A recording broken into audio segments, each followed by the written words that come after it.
የፈጠራ ሐሳብ አላችሁ ማንንም አይሰማኝም አቅም የለኝም የሚለውን ስጋታችሁን ወደ ጎን ትታችሁ ኤአይ የፈጠራ ሐሳብ ፕሮቶታይፕ ወይም የምርምር ውጤት ካላችሁ የኢትዮጵያ አርቲፊሻል ኢንተለጀንስ ኢንስቲትዩት ክንፍ ሊሆናችሁ ተዘጋጅቷል።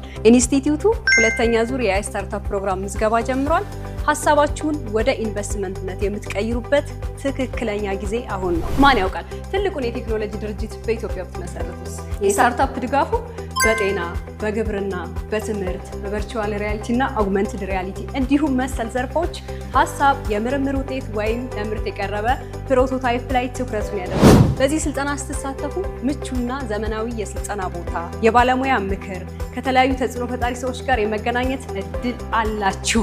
ምን ትጠብቃላችሁ? ሐሳባችሁን ወደ ሚሊዮኖች ንግድ የምትቀይሩበት ትክክለኛ በር ይህ ነው። ምዝገባ ጀምረናል። እስከ ግንቦት 6 2018 ዓ.ም በai.startup.ai.et በኩል ተመዝገቡ። መጪው ጊዜ የኤአይ ነው። ይህ እድል እንዳያልፋችሁ አሁኑኑ ተመዝገቡ።